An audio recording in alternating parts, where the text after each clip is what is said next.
In this BrandNav review, I'm going to show you everything you need to know about the software BrandNav. If you have any questions, please comment them down below, and I'll also be sure to leave a discounted link down there so you can always get your money's worth for BrandNav. BrandNav makes it easy to build ultra-specific e-commerce lead lists. This is the main page for BrandNav. You can go ahead and create your account or even sign in from here. Once you have actually went ahead and signed in, you can read through all this if you want to. But if you don't want to do that, you can go ahead and click continue to dashboard. Once you have clicked that, you should be greeted with this page, and there isn't too much going on with BrandNav other than the screener page right here. This section right here is just your account, billing and settings. In this review, I'm going to quickly go through each feature, and then throughout the review I'm going to dive deeper into each feature. Up here in the top left hand corner is the BrandNav logo. If you click on that, it should take you to that main home page from the beginning. Right below that again is the screener, account, billing and settings, like I just said. This main section is probably a lot going on for a beginner, so I'm going to quickly run through what area is what. Right here is the search section. If you want to go ahead and start a new search, this is where you type in any domain names. Below that you can see that there's 4 filters applied. I'm going to go ahead and reset all, and then it should reset all your filters. Now to go ahead and apply any filters, you'd click the plus sign down here and click add filter. With this, you can go through all of these and see which ones you like. You can have an ethnicity filter, financial filter, category filter, social media filter, and a business info filter. So you can go through these and see which ones you like, either a country code, city or language, any of these in the financial ones, any of these in the category ones, social media ones, and the business info ones. There's a lot to choose from overall. Right here, I'm just going to go ahead and click on one of these. Let's go with city for the ethnicity. Below that I'm going to go ahead and click one of these as well. Financial, let's go with estimated monthly sales, just for a financial monthly sales search. Below that, for the category, let's go with any of these categories. Let's go for industry category. And then for the social media, let's go for Instagram posts. And then finally for the business info, let's go with product sold. So once you've run through that with all of the features that you want, you can go ahead and click done. Once you've clicked done, it should have all your 5 filters applied throughout this section right here.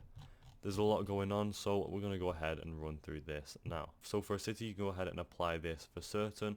Now that I'm on it, I'm going to go ahead and change my mind for the city, and I'm not actually going to have a city filter applied.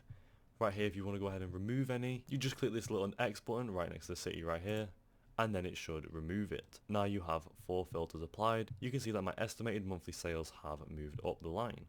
I'm going to go ahead and add a minimum monthly sales to this filter. Let's just go ahead and set it to 40,000 as a random number. You can also have max infinity, and if you want to not have that locked, you can go ahead and make it settable, and we'll just change that to 85,000. Right below that you have your industry section. You can go ahead and X this off if you want to. However, I'm going to go ahead and actually select an industry that we want to include within the search. Let's just go ahead and select fitness, and another one, casual clothing. You can scroll through these, any ones that you want you can select. You can select as many as you want. However, we're going to just stick with 2 and carry on scrolling by. Now onto the Instagram post section. We can change the minimum search for this, or again unselect that and change the maximum for that as well. Let's go ahead and set that at 9,000 and then the minimum at 1,000. Moving on, we have the product sold. Right here we can select the minimum or even the maximum. Again, it is all pretty much the same throughout each filter, and we'll just change these to random for the sake of the search. Now once you went ahead and filled in all of your information that you want to use, you can go ahead and click search. It should have this nice little animation to the right here, which is a cool search animation, and it should take a few seconds for it to search. Now let's went ahead and actually search the filters we've applied.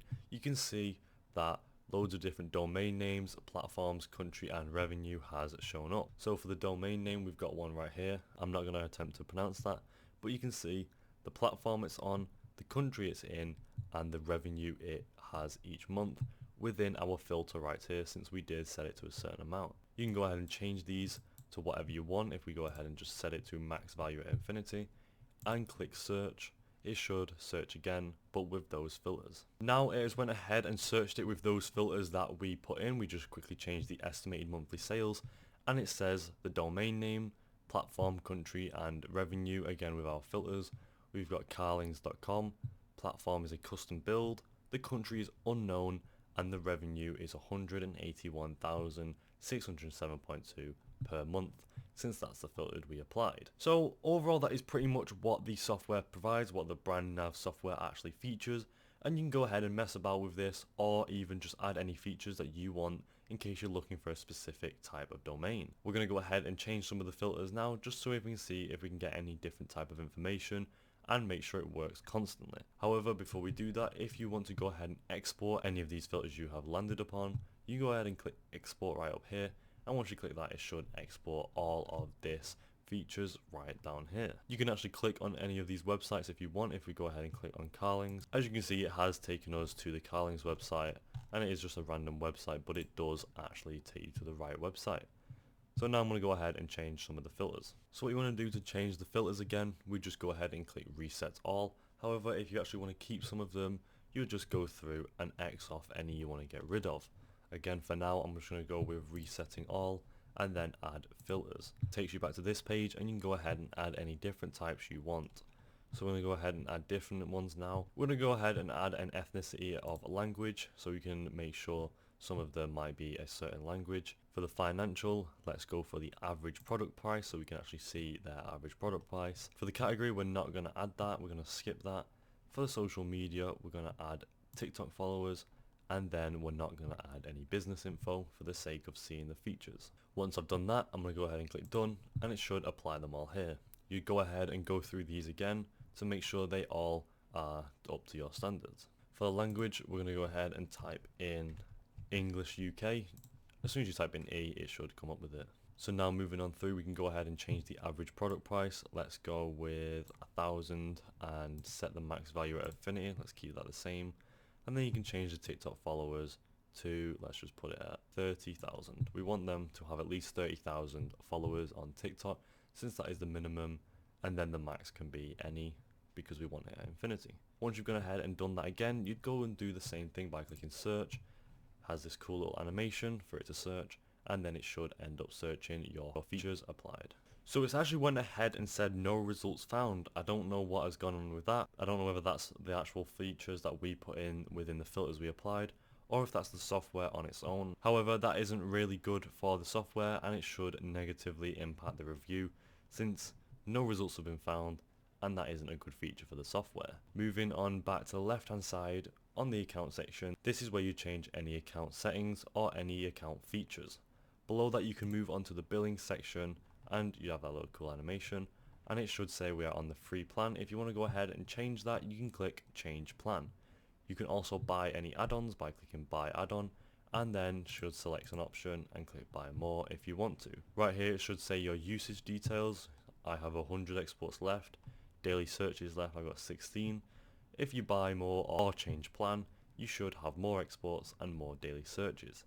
Right down here you have your payment method, where you can go ahead and add a card if you want to, and that's pretty much it for the billing section. To the settings section, there's nothing really going on here. You just click this to log out, and that's pretty much it for the software. And there you go, that is it for the BrandNav software.